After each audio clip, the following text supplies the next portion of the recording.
ஐயா ஏகதேவன் அவர்கள் ஒரு மூத்த பத்திரிகையாளர். அவருடைய பார்வையில அவர் ஒரு கருத்தை சொல்றாரு. என்ன அப்படின்னா, திமுகவினுடைய நிர்வாகிகள் திருமணத்துல ஏன் போய் சந்திக்கணும், அதை தவிர்த்திருக்கலாமே, நண்புன்னு சொல்லிட்டு இப்படிலாம் பண்றது வந்து மிகப்பெரிய ஒரு கேள்வியாக எழுது அப்படின்னு அவருடைய கருத்தை அவர் பதிவு பண்ணாரு. அதற்கு பின்னால அவன் களஞ்சியம் அவர்கள் போட்ட பதிவை பத்தி நீங்க பேசுறீங்க.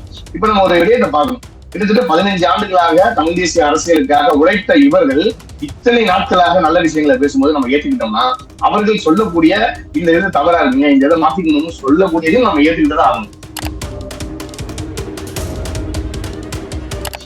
என்னை பொறுத்த வரைக்கும் ஒண்ணுதான், தமிழ் தேசியவாதிகள் எப்போதுமே அண்ணன் சீமான் அவர்களுக்கு வாக்கு செலுத்துவாங்க. இதை இந்த தேர்தலையுமே நீங்க பார்த்துருக்கலாம். ஏன்னா 36 லட்சம் வாக்குகள் கிட்டத்தட்ட 20 லட்சம் வாக்குகளா குறைஞ்சிருந்தால் கூட அந்த 20 லட்சம் உறவுகள் வந்து அவங்க சீமானோட இருக்காங்கல்ல. இன்னும் எத்தனையோ பேர் கட்சியை விட்டு வெளியில போனவங்க கூட பதிவுகள் போட்டாங்க. நான் வந்து வேற கட்சிக்கு போனாலும், கட்சியை விட்டு வெளில போனாலும் என்னுடைய வாக்கு நாம் தமிழர் இருக்குதான் அப்படின்னாங்க. அதுதான் தமிழ் தேசியத்தினுடைய வெற்றியா நான் பாக்குறேன். இந்த சலசலப்புகளை வந்து பெரிய அளவுல பேச வேண்டிய தேவையில்லை. இல்ல, திமுக அதிமுகவுக்கு மாற்று சீமான் அல்ல.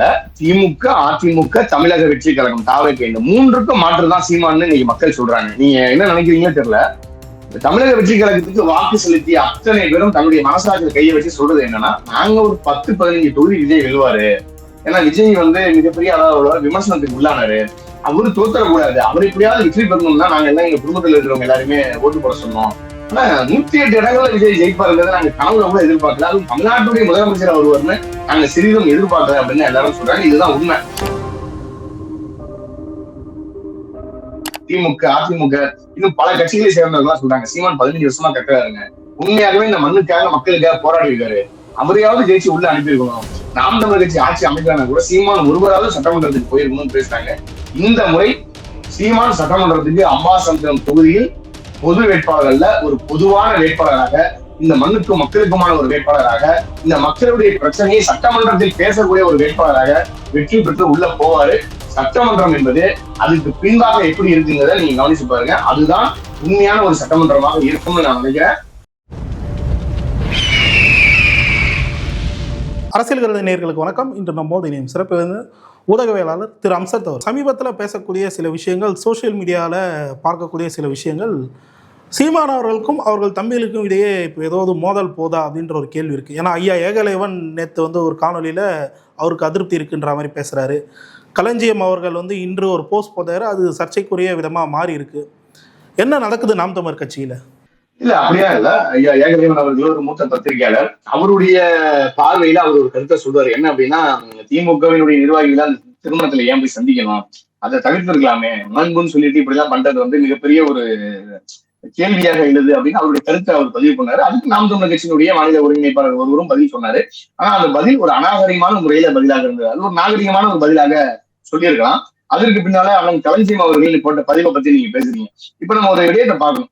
கிட்டத்தட்ட 15 ஆண்டுகளாக தமிழ் தேசிய அரசியலுக்காக உழைத்த இவர்கள் இத்தனை நாட்களாக நல்ல விஷயங்களை பேசும்போது நம்ம ஏற்றுக்கிட்டோம்னா, அவர்கள் சொல்லக்கூடிய இந்த இது தவறா இருக்குங்க, இந்த இதை மாத்திக்கணும்னு சொல்லக்கூடியதையும் நம்ம ஏற்றுக்கிட்டுதான் ஆகணும். இப்ப நீங்க இருக்கீங்க, உங்களுடைய ஆசிரியர் ஒருவர் இருக்காரு.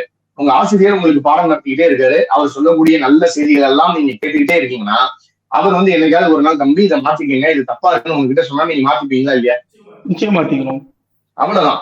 அதனால வந்து இது ஒரு பிரச்சனை, தம்பிகளுக்குள்ள மன வலிமை போயிடுச்சு, அவர்களுக்குள்ள சண்டை இருந்துருச்சு, கட்சி 2ஆ உடஞ்சிருச்சு, நிர்வாகிகள் எல்லாம் வெளில போக போறாங்க அப்படின்னா, இது வரைக்கும் நிர்வாகிகள் யாரும் வெளியே போகலையா? கட்சி ஆரம்பித்து 2010 கட்சியாக ஆரம்பித்ததுல இருந்து 2026 வரைக்கும் எத்தனையோ கட்சியை சார்ந்த அண்ணன்களும் தம்பிகளும் உறவுகளும் எத்தனையோ பேர் வெளில போயிருக்காங்க. ஆனா வெளியில போன அத்தனை பேருமே சொல்லக்கூடியது என்னன்னா, உண்மையிலேயே நாம் தமிழர் கட்சிக்கு மாட்டான எந்த ஒரு அரசியல் கட்சியுமே இங்க இல்லைன்னு அவங்களுடைய மனசு சொல்லுது. ஆனா சில முரண்கள்ல, சில கருத்து வேறுபாடுகள்ல வெளியே போயிடுறாங்க. இதெல்லாம் வந்து நம்ம பெருசா எடுத்துக்குவாங்க. நம்ம குடும்பத்திலேயே நம்ம அண்ணன் தம்பிக்குள்ள ஒரு சின்ன மன வருத்தங்கள் வரும். ஒரு 10 நாள் நம்ம அண்ணன் கிட்ட நம்ம பேசாம இருப்போம். அண்ணன் வந்து இப்படி பண்ணிட்டானே, அண்ணன் வந்து நம்ம கிட்ட கேட்காம செஞ்சுட்டானே, இல்ல நம்ம தம்பி இப்படி பண்ணிட்டானே, நம்ம அப்பா இப்படி பண்ணிட்டாரு, நம்ம கோவம் இருக்கும். ஆனா அதுக்கு பின்னால அந்த கோபம் என்பது மெல்ல தணிஞ்சிடும். இதைதான் கவிஞர் முத்துக்குமார் அவர்கள் ரொம்ப தெளிவா சொல்லியிருப்பாரு. ஒரு கோபம் என்பது முதல் நாள் ரொம்ப ஆழமா இருக்கும், அடுத்த நாள் அந்த கோபம் என்பது இன்னும் கொஞ்சம் கம்மியா இருக்கும், அதுக்கு அடுத்த நாள் இன்னும் கொஞ்சம் குறைஞ்சிடும் அப்படின்னு சொல்லி ஒரு கவிதையாவே ஒரு சொல்லியிருப்பாரு. அதே போலதான் ஒரு மனிதனுடைய கோபம் என்பதும் அப்படிதான். முதல் நாள் அதிகமா இருக்கும், அடுத்த நாள் குறைவா இருக்கும். காலத்துல அந்த கோபம் என்பது மறைஞ்சு போயிடும். என்னை பொறுத்த வரைக்கும் ஒண்ணுதான், தமிழ் தேசியவாதிகள் எப்போதுமே அண்ணன் சீமான் அவர்களுக்கு வாக்கு செலுத்துவாங்க. இதை இந்த தேர்தலையுமே நீங்க பார்த்திருக்கலாம். ஏன்னா 36 லட்சம் வாக்குகள் கிட்டத்தட்ட 20 லட்சம் வாக்குகளா குறைஞ்சிருந்தால் கூட அந்த 20 லட்சம் உறவுகள் வந்து அவங்க சீமானோட இருக்காங்கல்ல. இன்னும் எத்தனையோ பேர் கட்சியை விட்டு வெளியில போனவங்க கூட பதிவுகள் போட்டாங்க. நான் வந்து வேற கட்சிக்கு போனாலும் கட்சியை விட்டு வெளில போனாலும் என்னுடைய வாக்கு நாம் தமிழருக்கு தான் அப்படின்னாங்க. அதுதான் தமிழ் தேசியத்தினுடைய வெற்றியா நான் பாக்குறேன். இந்த சலசலப்புகளை வந்து பெரிய அளவுல பேச வேண்டிய தேவையில்லை.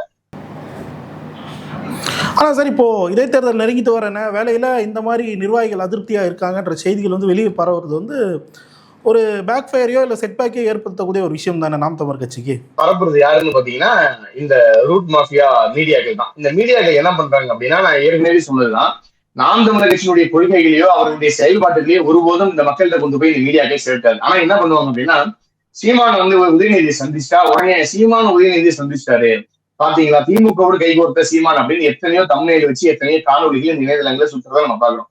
ஆனால் எந்த ஒரு ஊடகமும், இந்த பொது ஊடகமும் சீமான் 4 லட்சம் யூனிட் ரத்தத்தை அவருடைய குருதிக்குறை பாசறையின் சார்பாக கொடுத்தாருன்னு பேசல. 10 லட்சம் பண விதைகளை இந்த மண்ணில நட்டிருக்காங்கன்னு யாரும் பேசல. எத்தனையோ ஏரி குளங்களை நாம் தமிழர் கட்சி தூர்வாருன்னு பேசல. வேடந்தாங்கல் சரணாலயம் இன்றைய வரைக்கும் பாதுகாப்போடு இருக்கணும், அதற்கு நாம் தமிழர் கட்சியினுடைய சுற்றுச்சூழல் பாசறை தான் காரணம். வெண்ணிலா தாய்மானன் அவர்களை போட்ட ஒரு வழக்குதான் இன்னைக்கு அந்த வேடந்தாங்கல் பறவைகள் சரணாலயத்தை காத்திருக்குன்னு எந்த பொது ஊடகமும் பேசல. ஆனா உதயநிதியை ஒரு திருமணத்தில் எதிர்பாராம சந்திச்சுட்டா உடனே வந்து திமுகவோடு கூட்டணிங்கிறாங்க. அண்ணன் சீமான் அவர்கள் சொன்னாரா நான் திமுகவோடு கூட்டணி போறேன், இல்ல அதிமுகவோடு கூட்டணி போறேன்னு சொன்னாரா? எந்த இடத்துலயுமே சொல்லல. ஆனா இவர்கள் திட்டமிட்டு ஒரு பொய்யான விடயத்தை பரப்புவதற்காக, நாம் தமிழர் கட்சியை உடைப்பதற்காக சீமான் வந்து கார் வாங்கிட்டாரு, பென்ஸ் காரு. சீமான் திறநிதி கலெக்ஷன் பண்றாரு அப்படின்னா நீங்க பாருங்க, 2024 இருந்து 25 வரைக்கும், அதாவது 3/9/2024 வந்து தமிழக வெற்றி கழகம் தேர்தல் ஆணையத்துல ஒரு இதை தாக்கல் பண்ணிருக்காங்க. என்னன்னா எங்களுடைய நிதி, அதாவது டொனேஷன்ஸ் வரவு எவ்வளவுன்னு, அது பல கோடி ரூபாய் நிதியை அவங்க கண்டிப்பாங்க. இந்த 2025 to 26 இந்த அக்டோபர் மாசத்துக்கான தேர்தல் ஆணையத்துக்கிட்ட அவங்க சப்மிட் பண்ணும்போது அவங்களுக்கு எவ்வளவு நிதி வந்திருக்குன்னு தெரியும். ஆனா நாம் தமிழர் கட்சி 2.87 கோடி ரூபாய் நிதி பெற்றதை தேர்தல் ஆணையத்தில் சப்மிட் பண்ணியிருக்காங்க. ஆனா அந்த தேர்தல் ஆணையத்தின் சப்மிட் பண்ணி திறநிதி வாங்கிய பணத்துல தன்னுடைய சொந்த தேவைக்கு எந்த அரசியல் கட்சி தலைவரும் பயன்படுத்த முடியாது. ஏன்னா ஒரு ஆடிட்டரை வச்சு நம்ம தேர்தல் ஆணையத்துக்கு நம்ம கணக்கு வழக்குகளை சரியாக காட்டணும். ஆனா விஜய் அவர்கள் பல கோடி ரூபாய் நிதி வந்துச்சு, கேட்டா டொனேஷனுங்கிறான். தமிழ்ல சொன்னா திறநிதி கேவலம், அதாவது அம்மானு கூப்பிட்டா கேவலம், பானம் அப்படின்னு கூப்பிட்டா பெருமை. தன்னுடைய சொந்த கை, தன்னுடைய கை இருக்குல்ல, இந்த கையில உணவு சாப்பிட்டா கேவலங்கிறான். அது அடுத்தவன் சாப்பிட்டு கழுவுன ஸ்பூன் இருக்குல்ல, அந்த ஸ்பூன்ல சாப்பிட்டா கல்ச்சருங்கிறான், டெவலப்மெண்ட்டுங்கிறான். ஒரு நல்ல ஆடைகளை போட்டா கேவலங்கிறான், கிழிஞ்ச ஆடைகளை போட்டா ஃபேஷனுங்கிறான், மாடலுங்கிறான். அப்ப இந்த மாதிரியான தற்கொலை இருக்கிற நாட்டுல தற்கொலை ஆட்சியில் இருப்பதுல தவறே இல்லை. இன்னொரு புறம் சீமான் அவர்கள் அமைச்சர் ராஜ்மோகன் அவர்கள் மீது சில கேள்விகளை வந்து எழுப்பியிருந்தார். அதற்கு பதில் தரும் விதமாக பேசிய ராஜ்மோகன் அவர்கள் முந்தைய ஆட்சியில ஊழல் செய்த முதலைகளுக்கு சீமான் வந்து துணை போகிறார் அப்படின்ற ஒரு குற்றச்சாட்டை வந்து தூக்கி போட்டிருக்காரு. சீமான் கேட்ட கேள்வியோ வேற, ராஜ்மோகன் அவர்கள் கொடுத்த பதிலோ வேறையா இருக்கு. எப்படி பாக்குறீங்க இதை? ஆமா, அமைச்சர் பள்ளிக்கல்வித்துறை மாண்புமிகு அமைச்சர் அவர் பேரு ராஜ்மோகன் அவர்கள் தான் வந்து திமுக இருந்து பணம் வாங்கி சீமான் கையில கொடுத்தாரு. அதனாலதான் ஊழல் சக்திகளுக்கு சீமான் துணை போறாரு. கடந்த 2026 சட்டமன்ற தேர்தலுடைய பிரச்சாரத்தை நீங்க எடுத்து பாத்தீங்கன்னா தெரியும், 1 மணி நேரம் சீமான் அவர்கள் பேசுறாருன்னா 10 நிமிடம் திமுகவை விமர்சனம் செஞ்சாரு, 5 நிமிடம் தமிழக வெற்றி கழகத்தை விமர்சனம் செய்தாரு. மீதம் இருக்கக்கூடிய 45 நிமிடமும் ஒரு எல்இடி ஸ்கிரீன் போட்டு நான் ஆட்சிக்கு வந்தா தமிழ்நாட்டுல பள்ளிகளை எப்படி நான் சீரமைப்பேன், கல்லூரிகளை எப்படி சீரமைப்பேன், எப்படி நான் மக்களுக்கு குடிநீர் கொடுப்பேன், என் தமிழ்நாட்டினுடைய மழைகளை நான் எப்படி பாதுகாப்பேன்னு காணொலி போட்டு எல்இடி ஸ்கிரீன் போட்டு பேசினாரு. இதெல்லாம் எந்த ஊடகமும் பேசல. ஆனால் ஏதாவது ஒரு இடத்துல ஒரு மிஞ்சி போன ஒரு 5 நிமிஷம் தமிழக வெற்றி கழகத்தினுடைய தலைவர் விஜய் அவர்களை விமர்சனம் பண்ணிட்டா உடனே அதை வந்து காணொலியாக்கி ட்ரெண்டாகிறது. இதெல்லாம் எப்படிப்பட்ட ஒரு ஊடக செயல்னு எனக்கு தெரியல. அப்ப இவ்வளவு நாட்களாக கிட்டத்தட்ட 15 ஆண்டுகளுக்கு மேலாக தனித்து அரசியல் காணக்கூடிய சீமான் அவர்கள், தமிழ் தேசிய அரசியல் பேசக்கூடிய சீமான் அவர்கள் ஒரு இடத்துல கூட வாக்குக்கு பணம் கொடுக்கல, எந்த கட்சியோடும் கூட்டணி போல. அவங்களுக்கு என்று ஒரு கொள்கை இருக்கு, கிட்டத்தட்ட 4 லட்சம் யூனிட் ரத்தம் கொடுத்திருக்காங்க, இவ்வளவு பண விதைகள் நட்டிருக்காங்க, எந்த இடத்துலயும் மீடியா பேசல. ஆனா இப்ப வந்து சீமான் அவர்கள் கேள்வி கேட்டாருன்னா உடனே அமைச்சர் ராஜ்மோகன் சொல்றாரு சீமான் வந்து ஊழல் சக்திக்கு துணை போறாரு. அப்படின்னா எந்த இடத்துல சீமான் திமுக ஆதரிச்சு பேசுறாரு? இல்லங்க, திமுக ஆட்சி நல்லா இருக்குன்னு எங்கேயா சொல்லியிருக்காரா? இல்ல. அப்ப எப்படி இந்த குற்றச்சாட்டை இது ஒரு அமைச்சர் வந்து சொல்லலாம்? நீங்க பாருங்க, நம்ம கேட்கிற கேள்வி ஒன்னா இருக்கும், சொல்ற பதில் ஒன்னா இருக்கும். பத்திரிகையாளர் கேட்கிறாங்க, திமுகவுடைய ஆட்சியில தொழில் வளங்கள் எல்லாம் பிற மாநிலங்களுக்கு போயிடுச்சு, அவங்க லஞ்சம் வாங்கினான்னு சொல்றீங்க மேடம், எதன் அடிப்படையில சொல்றீங்கன்னு ஒரு தொழில்துறை அமைச்சர் கிட்ட கேட்கும் போது அந்த அமைச்சர் சொல்றாங்க, என்னுடைய எக்ஸ்தலத்துல நான் பதிவு போட்டேன், அந்த கமெண்ட் பண்றாங்க, அதனால வந்து அது உண்மைங்கிறான். கீழே வந்து கமெண்ட் பண்றான், நீ ஒரு தற்கூரின்னு கமெண்ட் பண்றான். அப்ப உண்மையாக கீர்த்தனா வந்து தற்கூரியா இல்ல தற்கூரின்னு ஒத்துப்பாங்களா? அவங்க சொல்றாங்க பள்ளிகள்ல வந்து கடைசி பெஞ்ச் ஸ்டூடெண்ட் அப்புறம் நிலைமை என்னங்கிறாங்க. அப்ப அவங்க வந்து முட்டாளா பாக்குறாங்களா? அப்ப சட்டமன்றத்துல கடைசி பெஞ்சில் இருக்கிறவங்க எல்லாம் முட்டாளா? அப்ப அவங்க அறிவாளி கிடையாதா? இப்ப எந்த மாதிரியான சிந்தனை இவங்க கிட்ட இருக்குன்னு எனக்கு ஒண்ணும் புரியல. ஒரு கேள்வி கேட்டாங்கன்னா, ஒரு பள்ளி கல்வித்துறையை சார்ந்து ஒரு கேள்வி கேட்கறாங்கன்னா அந்த கேள்விக்கான பதில் சொல்லணும். ஒரு அமைச்சர் சொல்றாருங்க, நாங்க வந்து ஐடி கார்டுல வந்து சாதி பேரை போட்டு கொடுப்போங்கிறாரு. இதை நீங்க ஏற்கிறீங்களா? நிச்சயமா இல்ல. இல்ல இந்த சமூகம் ஏற்குதா? அப்ப என்ன மாதிரியான ஒரு செய்திகளை மக்களுக்கு நீங்க கொண்டு போய் சேர்க்கிறீங்க? உங்களுக்கு தேவை ரீல்ஸ் போடணும், கேட்ட கேள்விக்கு பதில் சொல்ல மாட்டோம், கேட்காத கேள்விக்கு பதில் சொல்றோம். சரி, இதே ஆளுநருக்கு நான் சொன்னார், எங்கள் தமிழ்நாட்டினுடைய முதலமைச்சராக விஜய் பொறுப்பேற்ற பின்னால பத்திரிகையாளர் சந்திப்பாண்டாரு. 50 நாள் ஆச்சு, இன்னும் ஏன் பத்திரிகையாளர் சந்திக்கல? தெரியுது, கேள்வி இல்ல. அப்ப என்னன்னா, அந்த பள்ளி மாணவி கிட்ட போய் அமைச்சர் கீர்த்தனா கேள்வி கேட்டாங்க. இதே அந்த பள்ளி மாணவி எனக்கு ஆங்கிலம் தெரியல, ஆங்கிலத்துக்கு நான் பதில் சொல்லல, ஆனா உங்க முதல்வருக்கு தமிழ்ல கேட்கிற கேள்விக்கு பதில் சொல்லலன்னு சொல்லியிருந்தா இவங்க மூஞ்சி என்ன பண்ணி வச்சிருப்பாங்க? நீங்க வேணா ஒரு விஷயத்த நோட் பண்ணிக்கீங்க கரெக்டா. இன்னும் ஓரிரு நாட்கள்ல அந்த மாணவியை வச்சு வீடியோ போடுவாங்க. ஏன்னா இதுக்கு முன்னாடி அந்த செஸ் வீரர் ஒருத்தர் இஷ்யூ வரும்போது அவரை வாண்டதா போய் ஒரு இன்டர்வியூ வந்து கொடுக்க வச்சதெல்லாம் கூட பார்க்க முடிஞ்சது. ஆமா, அவங்க அதுதான் பண்ணுவாங்க. அவங்க மேல இருக்கிற குற்றச்சாட்டா அவங்க மறைக்கணும்னா இதே மாதிரி ஒரு காரியங்கள் தான் அவங்க பண்ணுவாங்க. தமிழக வெற்றி கழகத்துல எந்த அமைச்சர் சரியாக தன்னுடைய செயலை செய்யறாரு கொஞ்சம் யோசிச்சு பாருங்க. எந்த துறையினுடைய அமைச்சரும் கிடையாது. நிதித்துறை அமைச்சருக்கு பேப்பரை தமிழ்ல இருக்கிற பேப்பரை தமிழ்ல எழுதியிருக்காங்க, அதை கூட சரியா பார்த்து படிக்க தெரியல. இன்னொரு அமைச்சர் என்னன்னா சொல்றாரு, அமைச்சர் புஷி ஆனந்த் அவர்கள் பிஸி ஆனந்தா மாறிட்டாரு, அவரு இணைப்பு விழாக்கள்ல தீவிரமா இருக்காரு அப்படின்னா அப்ப மக்களுடைய பணிகளை நீங்க தீவிரம் இல்ல, யாரை இந்த கட்சிக்குள்ள இழுக்கலாம், யாரை நம்ம சேர்க்கலாம், இதுதான் தமிழக வெற்றி கழகத்தில் நடந்துட்டு இருக்கு. இன்னும் சொல்லணும், குதிரை பேரம் நாங்க வைகோ அவர்களே ஓபன் ஸ்டேட்மெண்ட் கொடுத்தாரு, விஜய் வந்து 2 தொகுதியில ராஜினாமா பண்ணுங்க, நான் வந்து பிரச்சாரம் பண்றேன்னு சொன்னாங்க. அவங்க மேல வழக்கு போடல, கைதும் பண்ணல. இது எந்த மாதிரியான ஒரு ஜனநாயக நாடுங்கிற ஒரு கேள்வி இருக்குல்ல. நிச்சயமா. ஓகே சார், இப்போ இந்த மாதிரி இஷ்யூக்கள் வந்து தாவேக்காவை சுற்றி வளைக்கும் போது இப்போ இடைத்தேர்தல் அந்த நேரத்தில் வருது, நாம் தமிழர் கட்சி அதில் கண்டெஸ்ட் பண்ணுறோன்னு ஓப்பனாக ஃபஸ்ட்டு அறிவிச்சிட்டீங்க.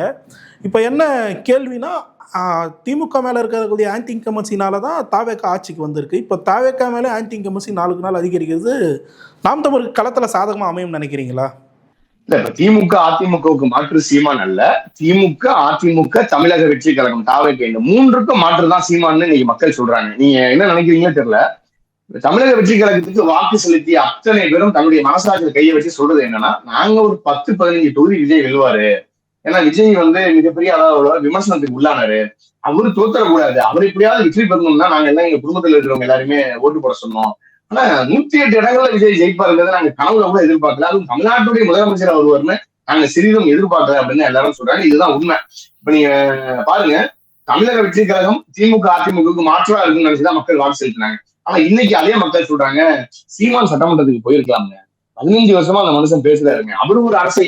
இதை வந்து பொதுமக்கள் மட்டும் இல்ல, திமுகவை சார்ந்தவர்கள் சொல்லியிருக்காங்க, அதிமுகவை சார்ந்தவர்கள் சொல்லியிருக்காங்க. இன்னும் குறிப்பா சொல்லணும்னா தமிழக வெற்றி கழகத்தை சார்ந்த நபர்களே இணையதளங்களை காணொலி போட்ட காட்சிகளை நம்ம பார்த்தோம். சீமான் ஜெயிச்சிருக்கலாம், ஆனா சீமான் தோற்றது வந்து என்னால ஏற்றுக்க முடியல. இன்னும் முகநூல்ல, எக்ஸ்தலங்கள்ல, இன்ஸ்டாகிராம்ல நீங்க போய் பாருங்க, இன்னும் அந்த பதிவுகள் இருக்கு. வேணும்னா அந்த பதிவுகளை கூட நானே அவங்களுக்கு அனுப்புறேன். திமுக அதிமுக இன்னும் பல கட்சிகளை சேர்ந்தவர்கள்லாம் சொல்றாங்க, சீமான் 15 வருஷமா கட்டுறாருங்க, உண்மையாகவே இந்த மண்ணுக்காக மக்களுக்காக போராடி இருக்காரு, அவரையாவது ஜெயிச்சு உள்ள அனுப்பியிருக்கணும், நாம் தமிழர் கட்சி ஆட்சி அமைக்கலாம் கூட சீமான் ஒருவராவது சட்டமன்றத்துக்கு போயிருக்கணும்னு பேசுறாங்க. இந்த முறை சீமான் சட்டமன்றத்துக்கு அம்பாசமுத்திரம் தொகுதியில் பொது வேட்பாளர்கள்ல ஒரு பொதுவான வேட்பாளராக, இந்த மண்ணுக்கும் மக்களுக்குமான ஒரு வேட்பாளராக, இந்த மக்களுடைய பிரச்சனையை சட்டமன்றத்தில் பேசக்கூடிய ஒரு வேட்பாளராக வெற்றி பெற்று உள்ள போவாரு. சட்டமன்றம் என்பது அதுக்கு பின்பாக எப்படி இருக்குங்கிறத நீங்க கவனிச்சு பாருங்க, அதுதான் உண்மையான ஒரு சட்டமன்றமாக இருக்கும்னு நான் நினைக்கிறேன். கண்டிப்பா சீமான் அவர்கள் அம்பாசமுத்திரத்துல வெற்றி பெறுவார். ஓகே சார், பல்வேறு கேள்விக்கு மிகவும் தெளிவாக இருக்கும். நேரத்துக்கு நன்றி.